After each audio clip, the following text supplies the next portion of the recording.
మహిమ కలుగును గాక. వాక్యం వినే ముందు మనం శ్రద్ధగా కట్టుకొని ఉండడానికి సిద్ధపడదాం. ఓకే. ద్వితీయోపదేశకాండము 30వ అధ్యాయము, ద్వితీయోపదేశకాండము 30వ అధ్యాయము 15వ వచనం అలాగే 19వ వచనం. ద్వితీయోపదేశకాండము 30వ అధ్యాయము 15. చూడుము, నేను జీవమును మేలును మరణమును కీడును నీ ఎదుట ఉంచి ఉన్నాను అని చెప్తూ ఉన్నాడు. అలాగే 19వ వచనానికి వెళ్తామే. నేడు జీవమును మరణమును ఆశీర్వాదమును శాపమును నేను నీ ఎదుట ఉంచి భూమి ఆకాశములను మీ మీద సాక్షులుగా నిలుపుచున్నాను అన్నమాట రాయబడుతుంది. సాక్షులుగా వారిని పిలుస్తూ ఉన్నారు. ఇక్కడ రెండు విషయాలు. దేవుడు మనిషికి స్వేచ్ఛనిచ్చాడు అనే విషయాన్ని మనం గతించే దినాల్లో మనం తెలుసుకుంటూ ఉన్నాం. దేవుడు మనిషికి స్వేచ్ఛనిచ్చాడు. ఆ స్వేచ్ఛను పురస్కరించుకొని ఆయన ఈ మాట చెప్తున్నాడు. ఇదిగో, నేను ఒక పక్క మీకు జీవమును మేలును, ఒక పక్క కీడును మరణమును కీడును, ఈ రెండు మీ ఎదుట నేను పెట్టున్నాను. కాబట్టి చాయిస్ ఈజ్ యువర్స్. ఎంచుకోవాల్సింది మీరే. రెండు మీ ముందు పెట్టించారు. ఒకటి జీవము మేలు, మరణము కీడు. మీరు దేవుని మాటను శ్రద్ధగా విన్నట్లయితే మీరు ఆ మేలు పొందుకుంటారు. దేవుని మాటని మీరు తిరస్కరించినట్లయితే, దేవుని మాటని ఉల్లంఘించినట్లయితే, దేవుని మాటకి పెడచెవిని పెట్టినట్లయితే, దేవునికి అయిష్టంగా మీరు నడిచినట్లయితే, నేను ఎందుకు ఈ యొక్క నెగిటివ్ విషయంలో ఇంత నొక్కి వక్కానిస్తున్నాను అనే విషయాన్ని ఒకసారి ఆలోచన చేసుకోండి. ఒకవేళ ఈ రీతిగా మనం చేసినట్లయితే శాపము కీడు అది మన వెంబడి వస్తుంది. కాబట్టి ఎంచుకోవలసింది నీవే. అటువంటి దేవుడు ఈ రెండింటినీ మన ముందు ఉంచి ఎంపిక నువ్వు చేసుకో అని చెబుతూ ఉన్నాడు. అని చెప్పే దేవుడు మరొక మాట కూడా చెప్తూ ఉన్నాడు. ఏమిటా మాట అంటే, కీర్తన గ్రంథము 32:8 వచనం ఒకసారి చూసుకున్నట్లయితే, కీర్తన గ్రంథము 32:8 వచనాన్ని ఒకసారి మనం చూసుకున్నట్లయితే అక్కడ ఏమంటున్నాడంటే, నీకు ఉపదేశం చేసేదను, నీవు నడవలసిన మార్గమును నీకు బోధించదను, నీ మీద దృష్టి ఉంచి నీకు ఆలోచన చెప్పేదను. రెండు మార్గాలు మన ముందు పెట్టి నీ ఇష్టం, నువ్వు ఏమి ఎంచుకుంటావో ఎంచుకో అని చెప్పి, అయినప్పటికీ కూడా ఆయన ఏమంటున్నాడంటే, నేను నీకు బోధిస్తాను, నేను నీ మీద దృష్టి ఉంచి నీకు ఆలోచన చెబుతాను అంటున్నాడు. అంటే దేవుని యొక్క ఆలోచన విని మనం ఆ యొక్క జీవమును మేలును ఎంచుకోవాలని. విన్నారా? అర్థమైందా? అంటే దేవుడు స్వేచ్ఛనిచ్చాడు. ఆ స్వేచ్ఛని తిరిగి తీసుకోవడం మనకి ఆయనకి ఇష్టం లేదు. కాబట్టి ఆయన రెండు కూడా మన ముందు పెట్టాడు. పెట్టి మీరు ఏది ఎంచుకుంటే అది మీదే.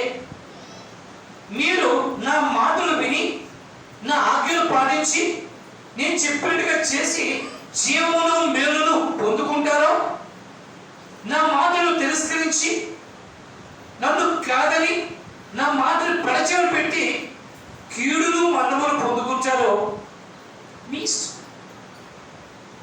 అయినప్పటికీ నేను దృష్టి ఉంచి నేను మీకు ఆలోచన చెప్తాను, మీరు నడవలసిన మార్గాన్ని కూడా నేను బోధిస్తాను. ఒక తండ్రి తన బిడ్డల ఎడల స్వేచ్ఛనిచ్చి చెడిపోకూడదు అని మంచి బోధిస్తూ అవసరమైతే నేను నీకు సహాయం చేస్తాను అని చెబుతున్న మాటలుగా ఈ మాటలు మనకి ఈరోజు చెప్పబడుతూ ఉన్నాయి.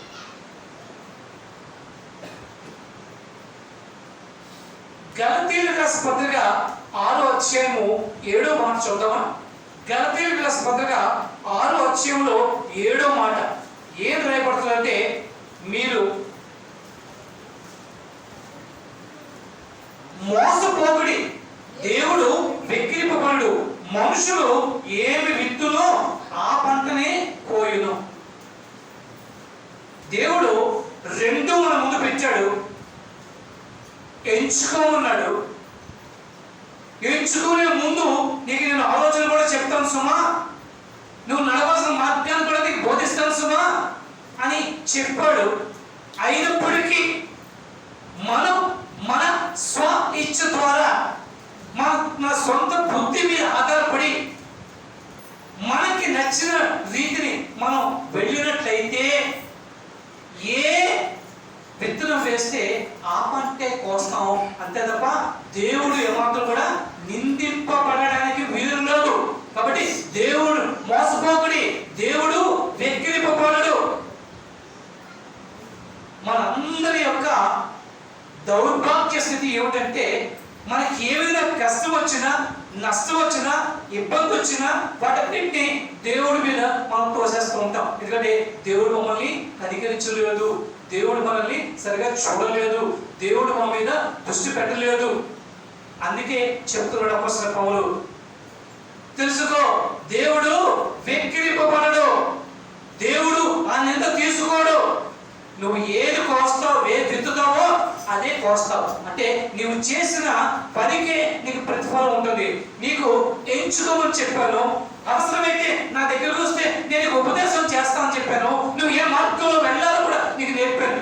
అయినప్పటికీ నీకు నచ్చిన రీతిలో నువ్వు వెళ్తే ఆ ఫలాన్ని నువ్వు కోస్తావు, జాగ్రత్త అని ఆయన చెబుతూ ఉన్నాడు. ఈ విషయాన్ని యేసు ప్రభు సువార్తల్లో చక్కని ఉపమానంతో ఆయన చెప్పుకొచ్చారు. యేసు ప్రభు ఈ లోకంలో ఉన్నప్పుడు ఒక చక్కటి 3 ఉపమానాలు దీనికి సంబంధించి ఆయన చెప్పుకొచ్చారు. మత్తయి సువార్త 7వ అధ్యాయాన్ని మనం తీసుకున్నట్లయితే, మత్తయి సువార్త 7వ అధ్యాయాన్ని తీసి మనం ఉంచుకున్నట్లయితే అక్కడ ఆ 7వ అధ్యాయంలోని ఈ 3 ఉపమానాలు ఆయన మనకి తెలియజెప్పాడు. ఎందుకు అంటే మనం ఇంకా ఆ మాటని, ఆయన చెప్పిన మాటని, ఆయన ఇచ్చిన స్వేచ్ఛని, ఆయన ఇచ్చిన జీవ మరణం, ఆ యొక్క మేలు మరణ కీడుని సరైన రీతిలో అర్థం చేసుకోలేకపోయేవేమో అని ఆయన ఇంకా మనకి అర్థం చేయడం కొరకు, మనకి విపులంగా చెప్పడం కొరకు ఆయన చెబుతున్నాడు. 7వ అధ్యాయం 13, 14 వచనంలో ఆయన చెప్తున్నాడంటే, 2 మార్గాలు ఉన్నాయి. ఆ 2 మార్గాలు ఏమిటంటే, ఒకటి ఇరుకు మార్గము, ఒకటి విశాల మార్గము. ఇరుకు మార్గంలో ప్రవేశించేవారు ఎవరు అంటే, నా మాట విని కష్టమైన భరిస్తూ సహిస్తూ ఆ మార్గంలో వెళ్ళేవారు, అది ఇరుకు మార్గము. అందులోని కొద్ది మందే వెళ్తారు. విశాలమైన మార్గం ఉంది, ఆ మార్గంలో లోకమంతా పరిగెడుతూ ఉంటుంది. కానీ దాని యొక్క అంతము ఎక్కడికి వచ్చే, అది నరకానికి, పాతాళానికి. కాబట్టి నువ్వు ఇరుకు మార్గంలోకి వెళ్తావా, ఇరుకు మార్గంలో నువ్వు ప్రయాణిస్తావా, లేదా నువ్వు విశాల మార్గంలో నలుగురు నడిచే బాటలో నువ్వు నడుస్తావా? నిర్ణయం నీదే. ఎవరైతే ఇది ఎంపిక చేసుకుంటారో వారిని మరలా 2 ఉపమానాలతో ఆయన పూజించారు. ఏమంటే ఉపమానాలు అంటే చూడండి, 17, 18 వచనాలు. ఒక మంచి చెట్టు, ఒక పనికిమాలిన చెట్టు. మంచి చెట్టు మంచి ఫలాలను ఇస్తుంది, పనికిమాలిన చెట్టు ఎందుకు పనికి రాకుండా అది ఉంచుతుంది. కాని ఫలాల్ని ఇస్తుంది. మంచి చెట్టు అంటే ఎవరైతే దేవుని యొక్క ఆజ్ఞల్ని శిరసావహించి ఆయన ఆత్మ సహాయంతో వారి జీవన విధానాన్ని గడుపుకుంటారో వారు మంచి చెట్టు సదృశ్యముగా పోర్చబడ్డారు. అక్కడ మంచి ఫలాలు అవి ఫలిస్తూ ఉంటాయి. వేరు ప్రక్కన చూసుకున్నప్పుడు దేవుని మాటలు తిరస్కరించి మనకు నచ్చిన రీతిలో మనం జీవిస్తూ వారిని పనికి మాలిన చెట్టుగా ఆయన అభివర్ధిస్తూ, అది దాని యొక్క పర్యవసానం ఏమిటి అంటే అది ఎందుకు పనికిరాదు, అది ఎవరికి కూడా ఉపయోగం లేదు, అది కేవలం నరకబడి అగ్నిలో వేయబడ్డది తప్ప ఇంకెందుకు పనికిరాదు సుమా. ఇక మూడవ ఉపమానం ఏమిచ్చాడు అంటే చూడండి, 24 నుంచి 26 వచనాలు మనం చూసుకుంటే అక్కడ ఇద్దరు రెండు ఉపమానాలు చూస్తున్నాడు. ఎవరైతే దేవుని యొక్క మాటను శ్రద్ధగా విని దాని ప్రకారం వారు వారి యొక్క జీవితాన్ని కట్టుకుంటారో వారు బండ మీద ఇల్లు కట్టుకున్న వారితో ఆయన పోల్చాడు. ఎవరైతే స్వ ఇచ్చ ప్రకారం వారు వెళ్ళి తన జీవితాన్ని వారికి నచ్చిన రీతిగా మార్చుకుంటారో వారిని ఇసుక మీద కట్టినటువంటి కట్టడముగా ఆయన పేర్కొన్నారు. ఎందుకు ఈ రెండు చెప్పారు అంటే ఒకనొక దినాన ప్రళయం రాబోతూ ఉన్నది, అదే తీర్పు. ఆ ప్రళయం ఒక సదృశ్యంలో చూపించారు, ఒక వరద అనే సదృశ్యంలో చూపించారు. ఆ వరద వచ్చినప్పుడు బండ మీద కట్టబడిన ఇల్లు స్థిరముగా నిలబడుతుంది, కానీ ఇసుక మీద కట్టబడిన ఇల్లు కోరేసి ఇల్లు కూలిపోతుంది. కాబట్టి ఓ క్రైస్తవుడా, ఓ విశ్వాసి, నీ జీవిత గమనం ఎలా ఉంది, నీ జీవనం ఎలా ఉంది అని ఒకసారి పరీక్షించుకోమని ఆయన చెబుతూ ఉన్నాడు. దేవుని యొక్క మాట విని జీవమును మేలును పొందుకునే బాటలో నువ్వు నడుస్తున్నావా, లేదా మరణమును కీడును తెచ్చిపెట్టే నీ సొంత ఆలోచన మార్గంలో నడుస్తున్నావా? రాజైన సొలొమోను, జ్ఞాని అయిన సొలొమోను 3వ సామెతల్లో 5వ వచనంలో ఒక మాట చెప్తూ ఉన్నాడు, మీరు మీ స్వబుద్ధిని ఆధారం చేసుకోనక. చూసారా ఏం చెప్తున్నాడు? మన సొంత బుద్ధిని ఆధారం చేసుకుంటే అది ఎలా ఉంటుందంటే మనిషి తను వెళ్తున్న మార్గము సరి అయినది అనుకుంటాడు, కానీ అది చివరికి నాశనానికి దారి తీస్తుంది. కాబట్టి నీ స్వబుద్ధిని నువ్వు ఆధారం చేసుకొని ఏమాత్రం కూడా వెళ్ళకు సుమా అని ఆయన మనకి ఒక సలహాని ఇస్తూ ఉన్నాడు. ఇవన్నీ కూడా దేనికి అంటే మనం మన క్రైస్తవ జీవితాన్ని సరైన బాటలో పెట్టుకొని దేవునికి ఇష్టమైన రీతిలో నడుస్తూ దేవునిచే మేలు పొందుతూ మనం ఏ గమ్యస్థానం నిమిత్తమైతే ప్రేరేపింపబడి ఆయన అంగీకరించి అనుసరిస్తూ మన జీవితాన్ని కొనసాగిస్తున్నామో అది పొందుకోవడానికే. అయితే నేనేమన్నాను గట్టి చెప్పండి. అయితే ఇక్కడే ఉంది కిటికంతా. నూతన పరచబడ్డ విశ్వాసం సహితం, జాగ్రత్తగా వినండి, నూతన పరచబడ్డ విశ్వాసం సహితం ఆత్మ అనుగ్రహించు నూతన జీవితాన్ని పొందినప్పటికీ, విన్నారా? మొదటిసారి చదవాలా? నూతన పరచబడ్డ విశ్వాసులు ఆత్మ అనుగ్రహాన్ని పొందుకున్న జీవితాన్ని పొందుకున్నప్పటికీ చెడు వైపు మొగ్గు చూపే స్వభావాన్ని కొంత దాచుకుంటూ ఉన్నారు. ఏమిటి? చెడు వైపు మొగ్గు చూపే స్వభావాన్ని వారు దాచుకుంటూ ఉన్నారు. ఈ మాట నేను చెప్పట్లే, గలతీయులకు రాసిన పత్రిక 5వ అధ్యాయంలో 16 నుంచి 21 వచనాలు మనం చూసుకున్నట్లయితే అక్కడ కనబడుతూ ఉంటుంది. గలతీయులకు రాసిన పత్రిక 5వ అధ్యాయంలో 16 నుంచి చూద్దాం. నేను చెప్పున్నది ఏమనగా ఆత్మానుసారంగా నడుచుకోండి, అప్పుడు మీరు శరీర ఇచ్ఛను నెరవేర్చురు. శరీరము ఆత్మకును, ఆత్మ శరీరములకు విరోధముగా ఆపేక్షించును. ఇవి ఒకదానికొకటి వ్యతిరేకంగా ఉన్నవి కనుక మీరు ఏమి నిశ్చయించులో వాటిని చేయకుందురు. ఇలాగా మనకి మిగతా మాటలు కూడా రాయబడుతున్నాయి. అందుకే అంటున్నాడు, నూతన పరచబడ్డ విశ్వాసం సహితం ఆత్మను అనుగ్రహింపబడిన ఆ నూతన జీవితాన్ని అనుభవించినప్పటికీ కూడా చెడు వైపు మొగ్గు చూపే స్వభావాన్ని కొంత దాచుకుంటున్నారు. ఒకవేళ మనం ఆ రీతిగా దాచుకుంటున్నామేమో ఒకసారి మనం ఆలోచన చేసుకుంటాం. ఒకవేళ ఆ రీతిగా మనం చెడు స్వభావాన్ని, చెడు వైపు మొగ్గు చూపి ఆ చెడుని మనం ఏమైనా దాచుకున్నట్లయితే అది మనకి నష్టాన్ని కలగజేస్తుంది.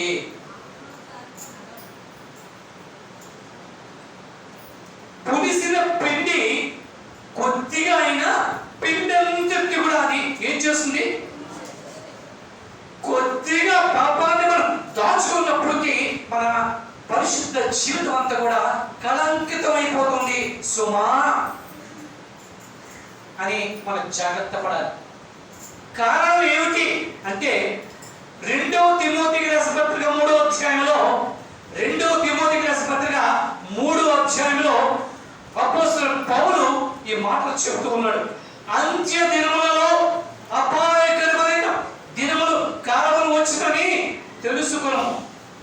ఎలాగనగా మనుష్యులు స్వార్థప్రియులు, ధనాపేక్షులు, పెంకలాడువారు, అహంకారులు, దోషకులు, తల్లిదండ్రులకు అవిధేయులు, కృతజ్ఞత లేనివారు, అపవిత్రులు, అనురాగ రహితులు, అతి ద్వేషులు, అపవాదకులు, అజితేంద్రియులు, క్రూరులు, సజ్జన ద్వేషులు, ద్రోహులు, మూర్ఖులు, గర్వాంధులు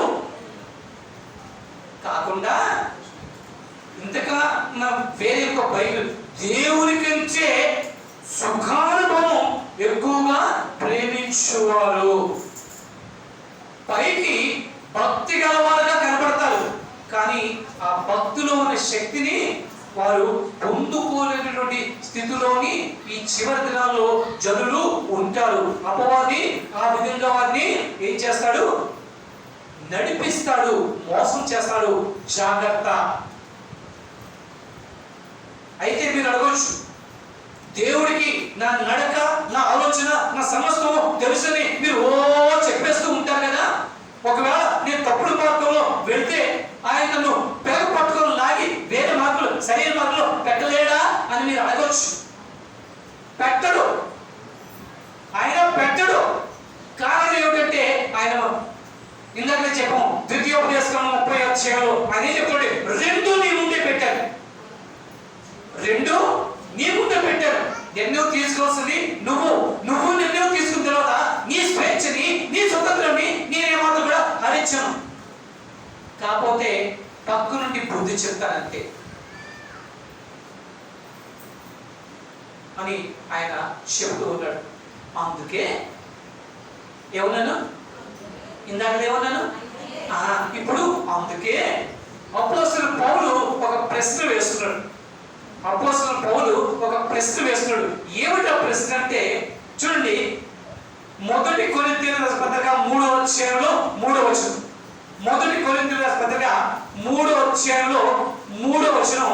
ఆ ప్రశ్న ఏమిటి? ఆ ప్రశ్న అంటే, మీరు అసూయయు కలహమును ఉండగా మీరు శరీర సంబంధులై మనుషు రీతిగా నడుచుకున్న వారు కారా అని అడుగుతున్నాడు. ఎక్కడైతే, ఏ సంఘములో అయితే, ఏ కుటుంబములో అయితే, ఏ దైవిక కుటుంబములో అయితే అసూయలు కలహములు ఉంటాయో వారు దైవిక రీతిగా నడుచుకుంటున్నారా, మనుష్య రీతిగా నడుచుకుంటున్నారా? మీరే తెచ్చుకోండి. అందుకే అంటాడు, అటువంటి వారు మనుష్య రీతులుగా కారా. కాబట్టి మన పరిస్థితి ఏంటి? ఈ ప్రశ్నకి మనం ఇచ్చే సమాధానం ఏమిటి? ఈ ప్రశ్నకి మన తరఫున ఏ సమాధానం వస్తుంది? దీన్ని మరొక్క చిన్న విషయం నేను వివరించి చెప్పాలనుకుంటా. ఏమిటి, ఎందుకు ఈ ప్రశ్న వేశాడు, ఏమిటి ఆ యొక్క స్వభావం ఏమిటి? చెడు వైపుకి మొగ్గు చూపి దాన్ని మనం దాచుకోవడం ఏమిటి అంటే, పాప స్వభావపు ఆలోచనలకు బలంగా ఎదిరించడానికి బదులు, విన్నారా, పాపపు స్వభావపు ఆలోచనలు వస్తాయి. ఎందుకు? మనం పాపలోకంలో ఉన్నాం కాబట్టి. అవునా కాదు? పాపలోకంలో ఉన్నాం కాబట్టి శుద్ధీకరింపబడినప్పటికీ కూడా దేవుడు మనల్ని ఎక్కడ ఉంచాడు? ఈ లోకంలోనే ఉంచాడు. ఈ లోకంలో ఉన్నప్పుడు మన చుట్టూలో ఉన్నది అంతా కూడా పాపమే. దానికి తోడు అపవాదు కూడా ఎంత అంటే త్వరగా వీటిని ఆ పాపంలో తోసేయాలా అని చూస్తూ ఉన్నాడు. మనం ఎంత శుద్ధీకరించి ఉన్నప్పటికీ కూడా ఏమవుతూ ఉంటుంది, ఒక్కొక్కసారి మనం ఆకర్షింపబడిపోతూ ఉంటాం. అవునా? కాబట్టి కట్టుకోండి. అందుకే అంటాడు, పాపపు స్వభావపు ఆలోచనలు బలంగా ఎదిరించడానికి బదులు వాటిలో కొన్నిటికి లొంగిపోయాం. వాటిని ఎదిరించడానికి బదులు కొన్నిటికి లొంగిపోతున్నాం. ఎందుకంటే మనం మానవులు బలహీనులు. మన బలహీనత దేవుడికి తెలుసు.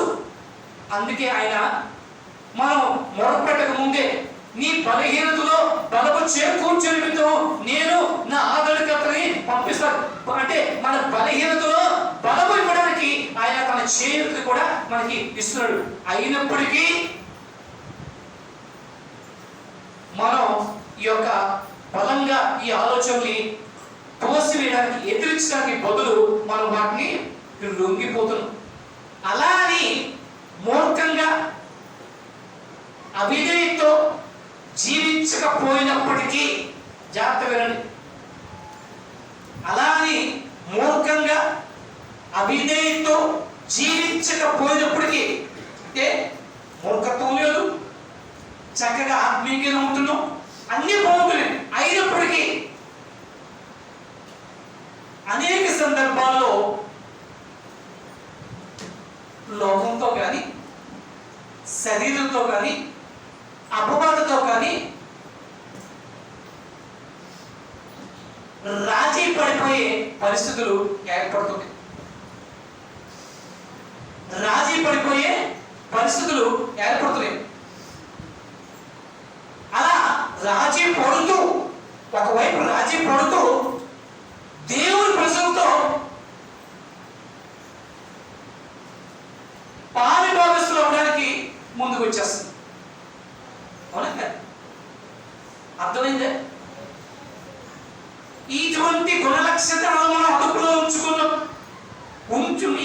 ఇటువంటి లక్షణాలు కలిగి ఉండి కూడా దైవిక సమూహంలోనికి, దైవిక సంఘంలోనికి దేవుని యొక్క బిడ్డలతో సహవాసం చేసేస్తూ ఉన్నాం. అందుకే అపోస్తలుడు పౌలు అక్కడ చెప్పాడు, పైకి భక్తి గల వారుగా కనబడుతున్నారు, కానీ ఆ భక్తిలో ఉన్న శక్తిని వారు అందుకోలేకపోతూ ఉన్నారు. కాబట్టి ఒకవేళ ఈరోజు మన పరిస్థితి అలా ఉందేమో దేవుడు మనకి ప్రశ్న వేస్తున్నాడు. ఎందుకంటే నేడో రేపో నా ప్రియుడేసు మేఘాల మీద వస్తూ ఉన్నాడు. ఆయన్ని మనం ఎదుర్కోబోతూ ఉన్నాం. అంటే దాని అర్థం ఆయన రాకడ అతి త్వరలో. ఎప్పుడు వస్తుందో మనకు తెలియదు. ప్రస్తుత ప్రపంచపు పరిస్థితులన్నీ చూసుకుంటున్నప్పుడు దేవుని యొక్క రాకడ అతి సమీపంగా ఉంది అనే విషయాన్ని మనకి చెప్పకనే చెబుతూనే, ఇంత భయంకరమైన పరిస్థితులు మన కళ్ళెదుట ఆయన ఆ యొక్క రాకడి సూచిస్తూ ఉన్నప్పటికీ కూడా ఇంకా మన యొక్క స్వభావంలో మార్పు రాకపోతే, ఇలాగ లోకంతో, శరీరంతో, అపవాదంతో రాజీ పడిపోయి మనం దైవికంగా ఉన్నాము అని మనల్ని మనం మోసం చేసుకుంటూ మనం బ్రతికేస్తూ ఉంటే దేవునికి నష్టం లేదు. నష్టం అంతే ఎవరికి? ఈరోజు దేవుడు ఈ మాటలు మన మధ్య చెబుతున్నాడంటే మన అందరం కూడా ఒకవేళ ఆ రీతిగా లోకంతో, పాపంతో, ఈ యొక్క శరీరంతో మనం రాజీ పడిపోతున్నాము. ఏ ఒక్కరు దానికి అతీతులు కాదు. మహామహా బోధకులతో సైతం, మహామహా దైవ సేవకులతో సైతం ఈ యొక్క ప్రలోభంలో, ఈ యొక్క రాజీ పడిపోయి వీటిలో పడిపోతున్నారు. అయినప్పటికీ దేవుడు కృపామయుడు, దేవుడు దీర్ఘశాంతుడు, దేవుడు ప్రేమమయుడు. ఆయన మనం ఒక్కసారి మన తప్పు మనం తెలుసుకున్నట్లయితే దేవుడు మనల్ని క్షమిస్తాడు. అయితే ఈరోజు ఈ పాఠం ఎందుకు అంటే, మనం ఒకవేళ ఈ రీతిగా రాజీ పడిపోయి పాపాన్ని దాచుకొని మనం దేవుని బిడ్డలుగా చలామణి అయిపోతూ మనల్ని మనం మోసం చేసుకుంటున్నామేమో. అపరాధములను ఒప్పుకొని విడిచిపెట్టువాడు కనికరం పొందుతాడు, కానీ దాన్ని దాచిపెట్టువాడు వర్ధిల్లుడు, కీడులో పడును అని స్పష్టంగా జ్ఞాని సొలొమోను మనకి చెబుతూ ఉన్నాడు. కాబట్టి మీ పరిస్థితి ఏంటి? నా పరిస్థితి ఏంటి? మన పరిస్థితి ఏంటి? మన సంఘ పరిస్థితి ఏంటి? ఈరోజు మనల్ని ఆలోచింప చేస్తున్నది దేవుని యొక్క వాక్యం. ఈ మాటలు నేను నా సొంతంగా చెప్పట్లేదు. చూడండి, 1 కొరింథీయుల పత్రిక 10వ అధ్యాయము 21వ వచనంలోని, 2 కొరింథీయుల పత్రిక 6:14లోని, 11:3లోని ఈ విషయాలే రాయబడుతూ ఉన్నాయి.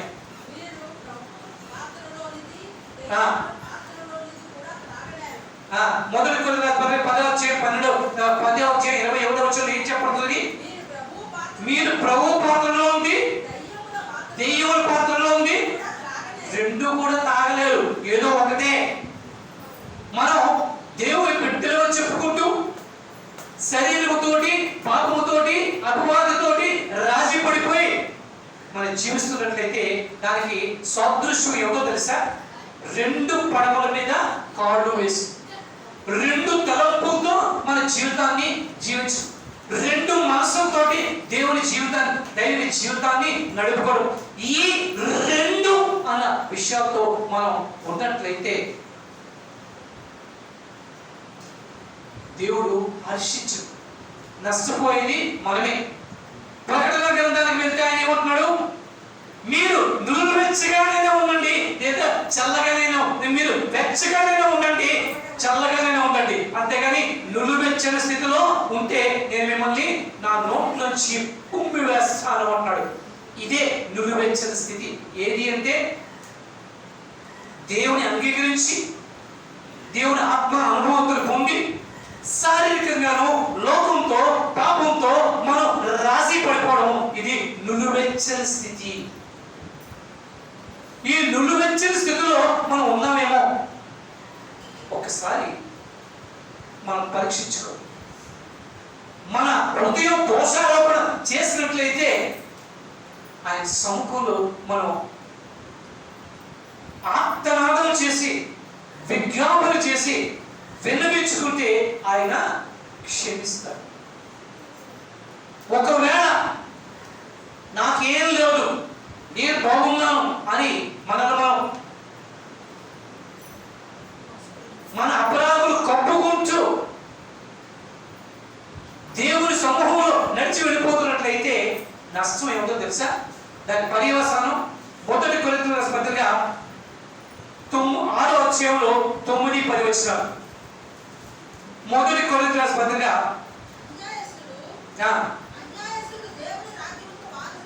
అన్యాయస్తులు దేవుని రాజ్యములకు వారసులు కారు. తెలీదా? మోసపోకడి, జారులైనను, విగ్రహారాధికులైనను, వ్యభిచారులైనను,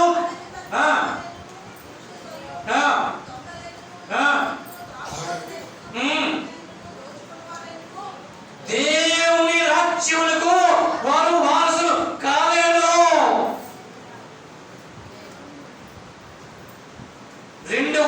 పత్రిక 6:14 చూడండి.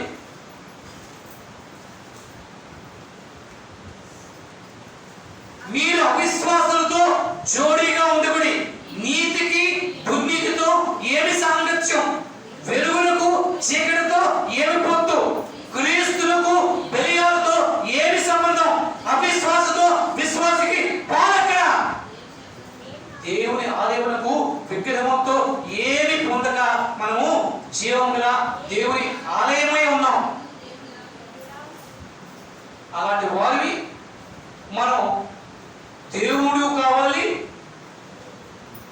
అపవాది కావాలి, లోకం కావాలి, దేవుడు కావాలి, నేను రెండు వదులుకోను, రెండు నాకు పక్కపక్కనే కుడి ఎడమ భుజంలో వలె నన్ను పట్టుకుని తీసుకెళ్ళాలి అంటే అది కుదరదు, అది కుదరదు. దేవుని వాక్యం ఖచ్చితంగా చెప్తున్నది. దేవుడు కావాలి, లోకం కావాలంటే కుదరదు. ఏ ఒక్కరిలో నువ్వు ఎంచుకో. కష్టమే కదా, కష్టమే కదా. చూడండి 11:3, అదే 2 కొరింథీయుల పత్రిక 11:3 ఏమంటున్నారు?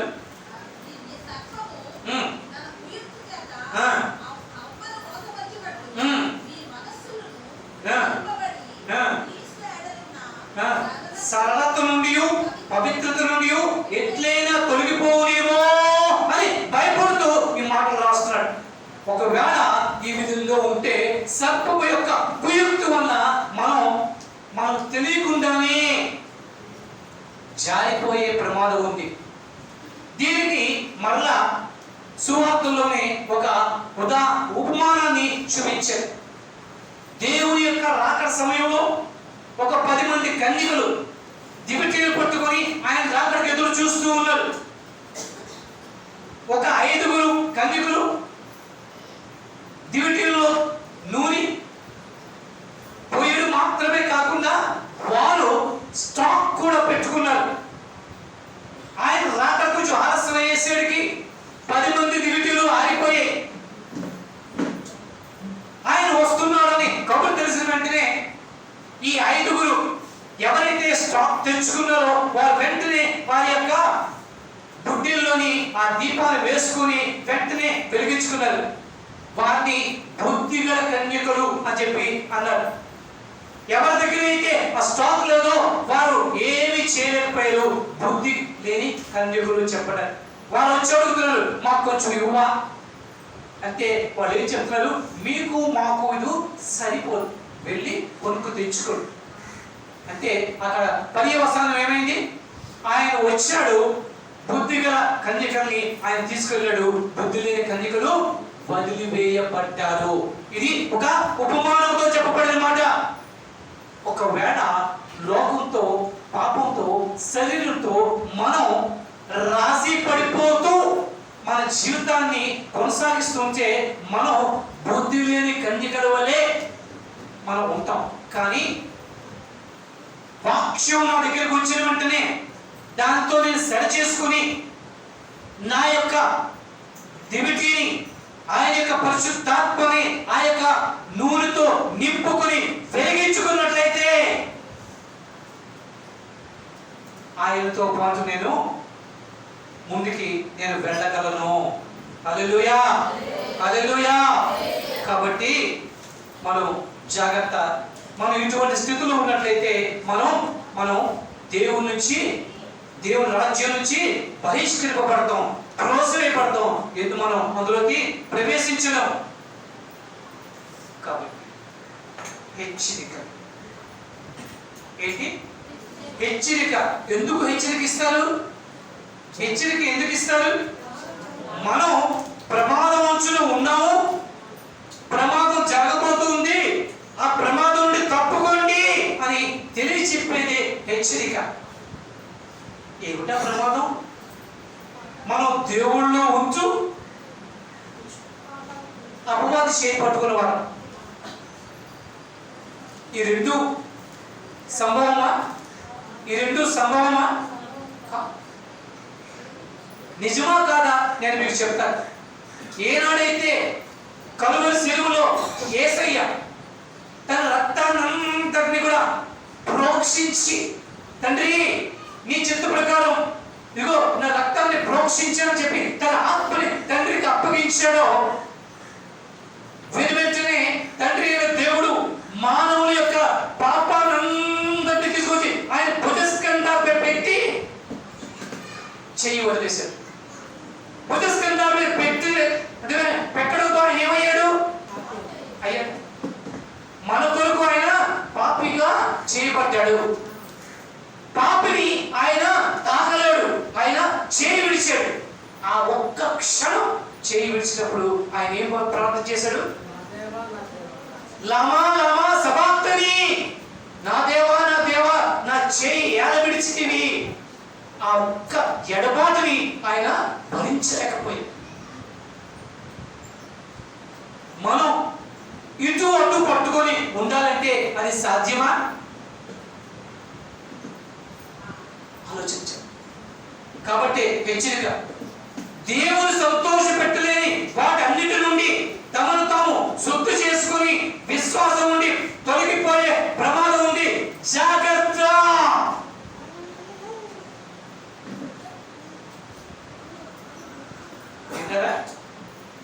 తమను తాము శుద్ధి చేసుకోకుండా ఉంటే శుద్ధి చేసుకోవాలి, లేకపోతే విశ్వాసం నుండి తప్పిపోయే ప్రమాదం ఉంది.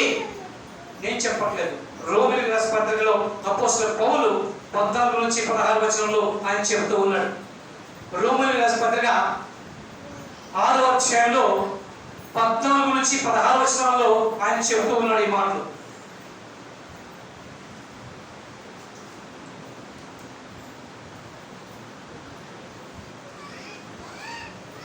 మీరు కృపకే కానీ ధర్మశాస్త్రం లోనైన వారు కాదు కనుక పాపం మీద ప్రభుత్వం చేయదు. అట్లయితే ఇట్లా కృపకే కానీ ధర్మశాస్త్రములకు లోబడిపోవడం కామని పాపము చేయదుమా? అదన్నిటికీ కూడదు. లోబడుటకు దేనికి మిమ్మల్ని మీరు దోషులుగా అప్పగించుకుంటారో అది శావు నిమిత్తము, పాపములకే కానీ నీతి నిమిత్తము, విధేయతకే కానీ దేనికి మీరు లోబడుతులో దానికే దోషులగుదురు. జాగ్రత్త. ఇది హెచ్చరిక. అలాగే గలతీయులకు రాసిన పత్రిక 6వ అధ్యాయంలో 7, 8 వచనాలు కూడా ఈ హెచ్చరికలు ఇస్తున్నాయి. గలతీయులకు రాసిన పత్రిక 6వ అధ్యాయంలో 7, 8 వచనాలు. మోసపోకడి, ఇందాక చెప్పాను, దేవుడు వెక్కిరింపబడు. మనుషులు ఏమి విత్తునో ఆ పంటనే కోయును. ఇంకా ఏముంటుంది? ఏలయనగా తన శరీర ఇచ్చలను బట్టి విత్తువాడు తన శరీరం నుండి క్షయమును పంటను కోయును, ఆత్మను బట్టి విత్తువాడు ఆత్మ నుండి నిత్య జీవమును పంట కోయును. మీరు ఏ పంట కోస్తారో మీ ఇష్టం అని మనకి హెచ్చరికని ఇస్తూ ఉన్నాడు. ఈ హెచ్చరికని ఎలా తెలుసుకోవాలి అంటే ఆయన చెబుతూ ఉన్నాడు. ఇందాక చూసామే, 1 కొరింథీయులకు రాసిన పత్రిక 10వ అధ్యాయంలో 5 నుంచి 12 వచనాలు మనం చూసుకున్నట్లయితే,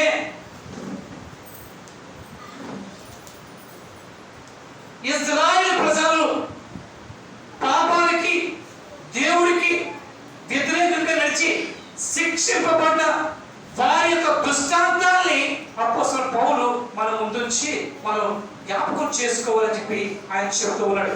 అయితే వారిలో ఎక్కువ మంది దేవునికి ఇష్టలుగా ఉండకపోయి కనుక అరణ్యంలో సంహరింపబడి వారు ఆశించిన ప్రకారము మనము చెడ్డవారిని ఆశింపకుండానట్లు ఈ సంగతులు దృష్టాంతములుగా మనకు ఇవ్వబడి ఉన్నవి. దేవుడు చరిత్రని మనకు ఎందుకు చెబుతున్నాడు అంటే, జరిగిన ఆ విషయాలు మనం తలపోసుకొని మనలో ఆ కార్యాలు జరిగి వారి వలె మనం నశించిపోకుండా ఉండు నిమిత్తము దేవుడు ఈ మాటల్ని మనకి చెబుతూ ఉన్నాడు. మోషే ఇశ్రాయేలు ప్రజల్ని ఐగుప్తు చెర నుంచి వాగ్దాన ప్రదేశానికి నడిపించడానికి సిద్ధపరిచి నడిపించాడు. అనేక అద్భుత కార్యాలు చేసి దేవుని యొక్క గొప్ప మహిమని ఆయన వారి ఎదుట చూపించి దేవుడు ఎంతటి గొప్పవాడో తెలియజేస్తూ అయినప్పటికీ వారు దేవుని విశ్వసించలేకపోయేది. అవునా? ఏమైంది? వారు అరణ్య మార్గాన మరణించారు, సంహరింపబడ్డారు. కానీ మోషే తన ఫలాన్ని తను పొందుకున్నాడు. ఈ రోజుల్లో దేవుని యొక్క దాసులు దేవుని యొక్క వాక్యాన్ని బోధిస్తున్నప్పుడు మిమ్మల్ని చేయి పట్టి మీరు నడిపించలేరు. కానీ ఇదిగో ఇటువంటి పరివర్తనాలు జరుగుతాయి, ఇటువంటి ఆపదలు కలుగుతాయి, జాగ్రత్త అని బోధిస్తున్నప్పుడు వాటిని బట్టి సరి చేసుకోకపోతే వారు ఏ విధంగా అయితే మార్గమధ్యంలో నశించారో అదే రీతి మనం గమ్యస్థానం చేరబడకుండా మధ్యలో వదిలివేయబడతామేమో. దేవుడు ఎవరికి ఇవ్వాల్సిన ఫలాన్ని వారికి ఇస్తాడు. అది ఆ విషయాన్ని మేము చెప్పకపోతే దాని యొక్క శిక్ష మేము అనుభవిస్తాం, బోధించేవారు. అందుకే బోధకులకి రెండింత శిక్ష, విశ్వాసులకి ఒక భాగమే శిక్ష, కానీ బోధించే వారికి రెండింతలు. అందుకే అపోస్తలుడు పౌలు ఏమంటాడంటే, నేను ఇతరులకు బోధించి బోధించి బోధించి నేను భ్రష్టుడైపోతానేమో అని భయపడుతూ ఉన్నాడు. కాబట్టి ఈ సమయంలో మనం వీటిని జాగ్రత్తగా ఆలోచించుకోవాలి. కారణం ఏమిటంటే మనందరి యొక్క మైండ్ సెట్ ఒకలాగా ఉంది. ఏమిటా మైండ్ సెట్ అంటే మత్తయి సువార్త 6వ అధ్యాయము 24వ వచనం. మత్తయి సువార్త 6వ అధ్యాయము 24వ మాట.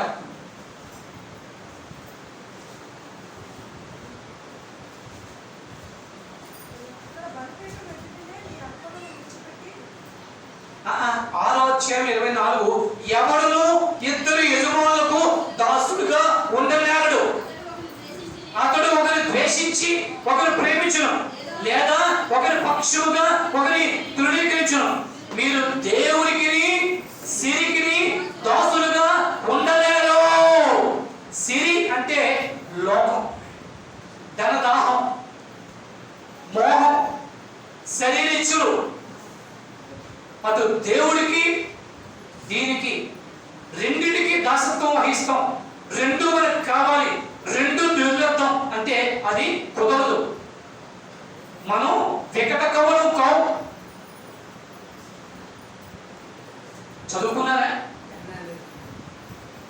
చదువుకున్నారా? తెనాలి రామలింగడి కథంతో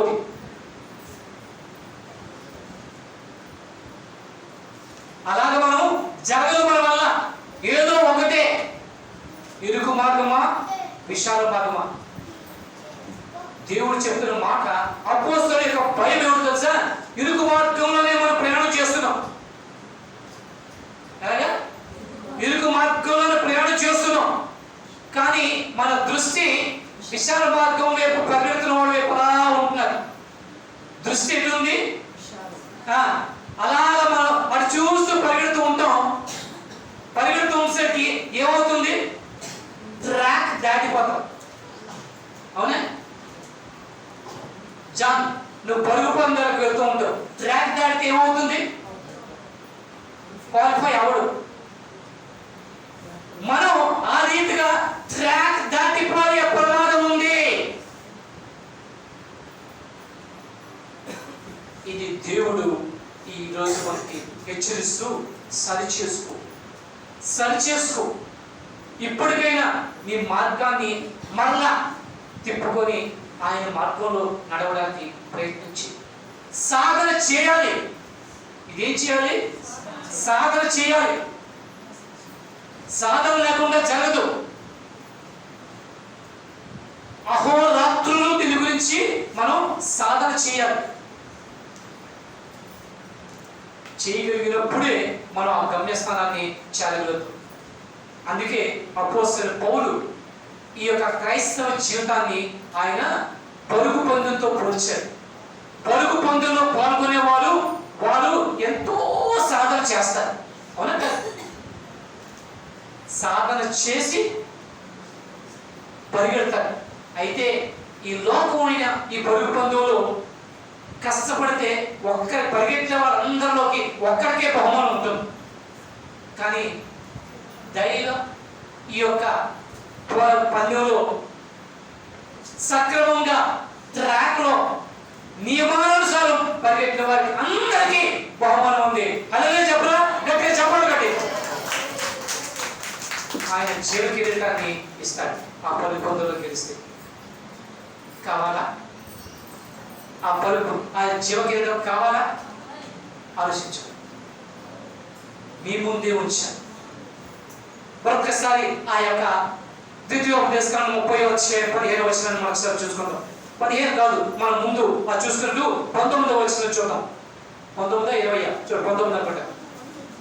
19 ద్వితీయోపదేశకాండము 30-19. జీవమును మరణము నేడు, జీవమును మరణమును ఆశీర్వాదమును శాపమును నేను నీ ఎదుట ఉంచి అక్కడ కామా ఉంది, జాగ్రత్త వినండి, అక్కడ కామా ఉంది. ఆయన ఉంచి ఊరుకోలేదు. ఆయన ఏం చేశారంటే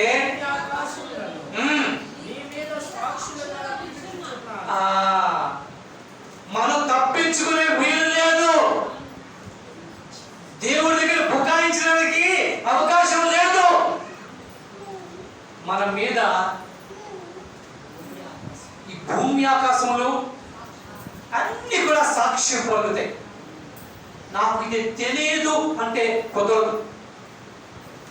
2024వ సంవత్సరం సెప్టెంబర్ 1వ తారీఖు ఉదయం 11 నుండి 12 గంటల లోపల ఈ విషయాన్ని మీరు విన్నారు సుమా అని ఈ గోడలే ఆ రోజు సాక్షి పలుకుతాయి. ఈ సంఘం, ఈ మామిడి చెట్లు, ఈ చెట్లే ఆ రోజు సాక్షి పలకొచ్చు. తప్పించుకోగలవా? కాబట్టి జీవము మరణము నీ చేతిలో ఉంది. స్వేచ్ఛ నీదే.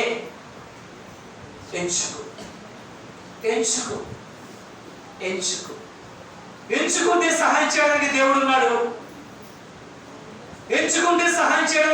ఉన్నాడు. నీ బలహీనతలో బలము చేకూర్చడానికి ఆయన తన యొక్క ఆత్మను నీకు అనుగ్రహించాడు. ఆ ఆత్మశక్తితో నువ్వు ఏం చేయగలవు?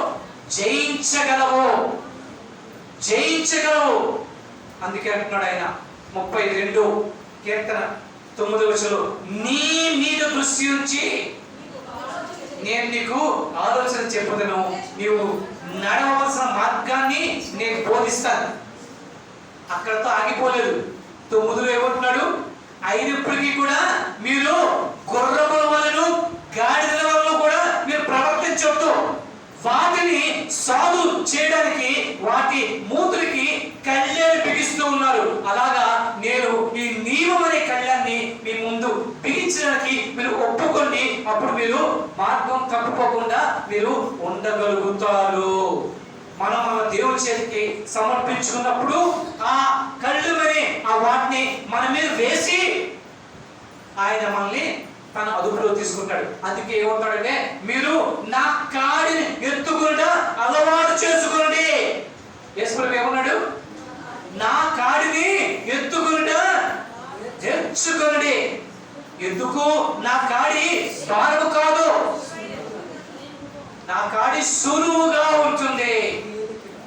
మనం మనసును నిబ్బరం చేసుకొని ఇటుపక్క గుడ్డిదనంగా ఉండి దేవుని వైపు చూసి ఆ కాడిని మనం మోసి మన భారాన్ని ఆయన మీద పెడితే మనల్ని సునాయాసంగా ఆయన నడిపించగలడు. ఆ పెట్టడమే, ఆ కాడి మోపడమే కష్టంగా ఉంది మనకి. కాబట్టి ఈరోజు ఆ కాడిని ఆయన మీద ఆయన కాడి మన మీద మోపుకొందుకి మనం ప్రయత్నం చేద్దామా? లేదు విచ్చలవిడిగా 2 గుర్రాల మీద స్వారీ చేద్దామని. 2 గుర్రాల మీద స్వారీ చేస్తే కుదరదు. మీరు దేవునికి లోకానికి మీరు ఒకేసారి మీరు దాసులుగా ఉండాలి. రెండింటిని అజమాయిషి కలిగించి మీరు ఇద్దరి మెప్పులు పొందుకోవాలంటే అది కుదరదు. ఏదో ఒకటి వదిలేయాలి. ఏమిటి నిర్ణయం? మోకరిద్దాం, అడుగుదాం, చెప్పుకుందాం. దేవా, ఆశ అయితే ఉంది నాలో. ఏది రామన్నాడు? అందుకోలేకున్నాను, నా చేయి పట్టుకో నా రక్షక, నా చేయి పట్టుకో నా యేసయ్యా, నా చేయి పట్టుకో నా రక్షక, నా చేయి పట్టుకో నా యేసయ్యా. నీలోన నేను నిలవాలని, నీ ఆత్మ నాలో పొందాలని, నీలోన నేను నిలవాలని, నీ ఆత్మ నాలో పొందాలని, నీలో ప్రేమే పొందుకోవాలని, నీలో ప్రేమే పొందుకోవాలని, నీ మనసు నాకిన రావాలని, నీ మనసు నాకిన రావాలని, ఆశైతే ఉంది నాలో అందుకోలేకున్నాను, నా చేయి పట్టుకో నా రక్షయ్యా, నా చేయి పట్టుకో నా యేసయ్యా. ఆనాటి పరుల ప్రకటనని, ఆశ్చర్య కార్యాలు చేయాలని, ఆనాటి పరుల ప్రకటనని, ఆశ్చర్య కార్యాలు చేయాలని, ఆత్మీయ శిఖరాలు ఎక్కాలని, ఆత్మీయ శిఖరాలు ఎక్కాలని, ఆశాలు వేగిరగా దొక్కాలని, సాగాలు వేగిరగా దొక్కాలని, ఆశైతే ఉంది నాలో అందుకోలేకున్నాను, నా చేయి పట్టుకో నా యేసయ్యా, నా చేయి పట్టుకో నా యేసయ్యా. హల్లెలూయా. ప్రార్థన చేసుకుందాం. దేవా, నా చేయి పట్టుకోవా, నడిపించువా, నీ కాడి మోయడానికి నేను సిద్ధపరచువా. ఈరోజు తెలుసుకున్నానయ్యా, అయ్యా అటు లోకం వైపు ఇటు నీ వైపు కూడా పరిగెట్టడానికి నేను ఆతృత పడుతున్నాను. కానీ ఆ జీవితం సరైనది కాదు అని చెప్పి నీ వాక్యం ద్వారా మీరు మాట్లాడుతున్నారే. అయ్యో, నేను ఒక నిష్పత్తి తీసుకొని నీకు నచ్చిన రీతిలో, నీవు మెచ్చిన రీతిలో, నీకు సంతోషపెట్టే రీతిలో, నీచే మేలు పొందే రీతిలో నేను నడిచే భాగ్యాన్ని నాకు అనుగ్రహించవా అని అడుగుదాం. శిఖర భాషందరి కలశ రీపస్సదర శందరి కలశ కస్పరి కలశ